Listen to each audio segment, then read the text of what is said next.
Welcome back to another video.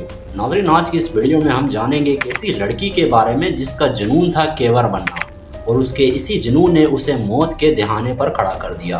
नाज़रीन, इस लड़की का नाम आमी था और आमी एक फेमस केवर बनना चाहती थी। नाज़रीन, इस लड़की का जुनून था बड़े बड़े एडवेंचर्स करना और ऐसे ऐसे टास्क करना जो कि हर इंसान के बस की बात नहीं। नाज़रीन, इस आमी लड़की के इसी जुनून ने इसे मौत का निशाना बना दिया और किस तरह से ये मौत का निशाना बनी जानेंगे आज की इस वीडियो में। नाज़रीन, इस बार आमी ने कुछ डिफरेंट करने का सोचा।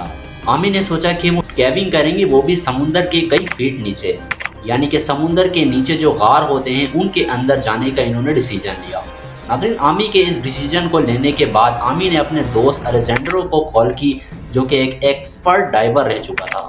नाज़रीन, इस कॉल को करने के बाद आमी के कई मंथ की ट्रेनिंग चलती और इस ट्रेनिंग के चलने के बाद फाइनली आमी इस काबिल हो जाती हैं कि वो समुंदर के कई फीट नीचे जाकर भी कैबिंग कर सकें। लेकिन इसको लीड करना अलेजेंड्रो को ही था, लेकिन आमी के कई बार इसरार करने के अलेजेंड्रो ने इसकी परमिशन दी कि आमी ही इसको लीड करेंगी, क्योंकि आमी चाहती थी कि अलेजेंड्रो उनकी वीडियो बनाए जब वो इस कैबिंग के करने के टाइम को लीड करें। नाज़रीन, आमी का यही इसरार और यही एक गलत डिसीजन था जिसने आमी के लिए आगे चल के कई मुसीबत और मुश्किलात खड़ी कर दी। नाज़रीन, अलेजेंड्रो ने आमी को इस बात की परमिशन तो दे दी कि वही इसको लीड करेंगी, लेकिन साथ ही साथ अलेजेंड्रो ने यह भी कहा था कि वो 40 फीट से ज़्यादा नीचे नहीं जाएंगे। नाज़रीन, फाइनली तय किए गए दिन यानी कि 26 नवंबर 2016 को 11:26 में वो डाइविंग शुरू कर देते हैं और जैसा कि इन्होंने डिसाइड किया था कि एमी ही इसको लीड करेगी, वैसा ही होता है। नाज़रीन, पूरे 25 मिनट स्विमिंग के बाद ये नीचे नई नई चीज़ों को डिस्कवर करते हैं और नई नई चीज़ें देखते हैं। नाज़रीन, इसी नई नई चीज़ों को देखते हुए आमी का दोस्त अलेजेंड्रो आमी को एक रोशनी दिखाता है जो कि एक नेचुरल लाइट होती है। नाज़रीन, ये लाइट एक केव से आ रही थी और ये उनके लिए बहुत खुशी की बात थी, क्योंकि उनका एक माइलस्टोन पूरा होने वाला था।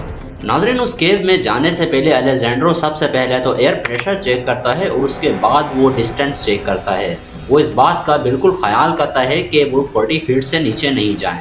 इस चीज़ को चेक करने के बाद फाइनली अलेजेंड्रो ने आमी को इस बात की परमिशन दे दी कि वो इस केव में जा सकती हैं।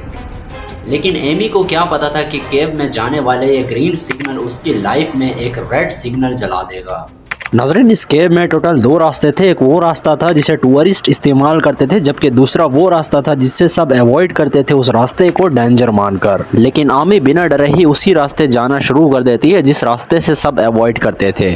आगे जाकर उन्होंने कुछ ऐसी चीज़ देखी जिससे देखकर उनके होश उड़ गए। वहाँ पर था नेचर का एक ऐसा नज़ारा जिसे इससे पहले इन दोनों ने कभी नहीं देखा था और आमी इसी मौके को रिकॉर्ड करना चाहती थी। और आमी का दोस्त अलेजेंड्रो आमी की रिकॉर्डिंग स्टार्ट करता है और आसपास जिस रोशनी से वो देख रहे थे अलेजेंड्रो ने उन तमाम लाइट्स को ऑफ कर दी, क्योंकि वो इस वीडियो को एक नेचुरली लाइट के साथ रिकॉर्ड करना चाहते थे। रिकॉर्ड की गई वीडियोस एमी को बहुत ज़्यादा पसंद आती है और एमी बहुत खुश होती है। इसी के साथ वो दोनों और ज़्यादा आगे बढ़ना शुरू कर देते हैं और जो लाइट अलेजेंड्रो ने बंद की थी वो उनको ऑन करना भूल जाता है और वो इसी के साथ और ज़्यादा आगे बढ़ना शुरू हो जाते हैं। केव में आगे जाने के बाद एमी को 2 रास्ते दिखाई देते हैं। एमी का इससे पहले कोई एक्सपीरियंस नहीं था, दैट्स वाई एमी को समझ नहीं आ रहा था कि किस रास्ते पर जाना है। इसके बाद एमी जब पीछे मुड़कर देखती है तो कम लाइट की वजह से उसे कोई और वे दिखाई ही नहीं देता और एमी के दोस्त अलेजेंड्रो को भी समझ नहीं आ रहा था कि एमी ऐसा क्यों कर रही है,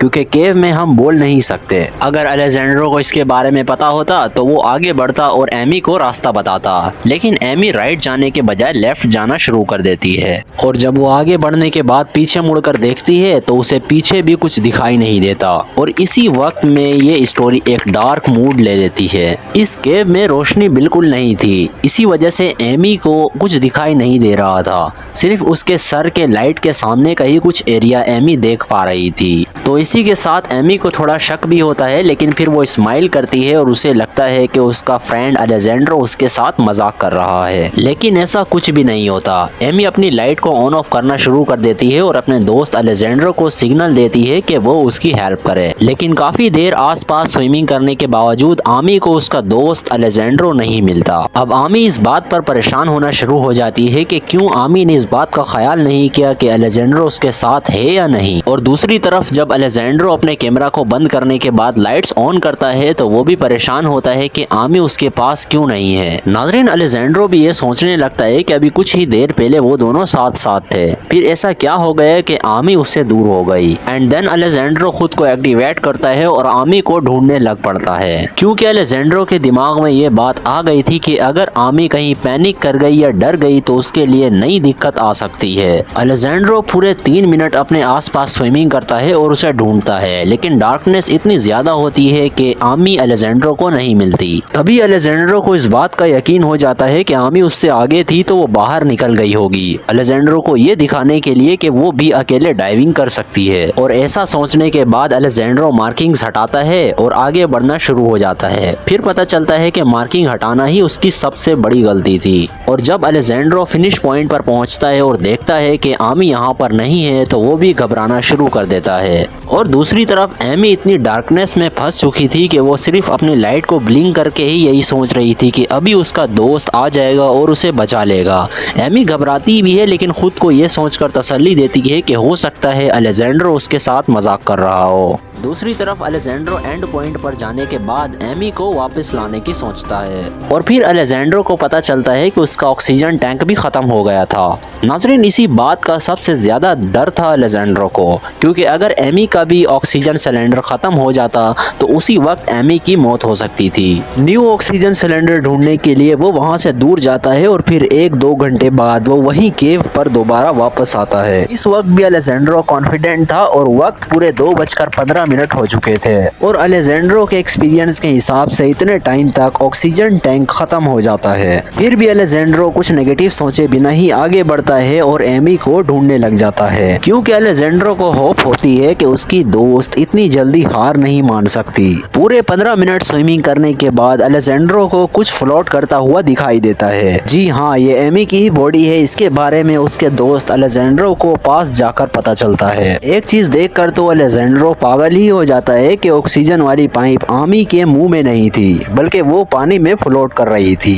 यही वो वक्त था जब अलेजेंड्रो सोचता है कि वो इस वक्त भी आमी को बचा सकता है, लेकिन ऐसा कुछ नहीं हुआ। वो बहुत ट्राई करता है और एमी के मुंह में अपना पाइप डालकर भी कोशिश करता है कि वो एमी को एयर दे सके और बहुत सारे वे से एमी को सपोर्ट करता है कि किसी तरह से एमी को एयर मिले और वो बच जाए। नाजरीन, अलेजेंड्रो एक पॉजिटिव थिंकर था, इस वजह से उसको एहसास नहीं हुआ कि अब बहुत देर हो चुकी है। पूरे 15 मिनट स्विमिंग करने के बाद किसी न किसी तरह से वो एमी की बॉडी को ऊपर लेकर आता है और तभी उसे एहसास होता है कि एमी अब नहीं रही। बड़े ही दुखी मन के साथ अलेजेंड्रो पुलिस को इन्फॉर्म करता है और अथॉरिटीज आती हैं और एमी की बॉडी को एमी की फैमिली के हवाले कर देती हैं। और इसके बाद गवर्नमेंट की तरफ से कई सारे रिस्ट्रिक्शंस लगा दिए गए इस जगह पर डाइवर्स के लिए। नाज़रीन, ये रिस्ट्रिक्शंस इसलिए लगाए गए थे ताकि कोई और डाइवर आमी ही की तरह इस घटने का शिकार ना हो। ऐसी बहुत सारी स्टोरीज हमारे चैनल पर पड़ी हुई हैं, आप सब्सक्राइब करके उन्हें भी देख सकते हैं। Thanks for watching and it's good bye.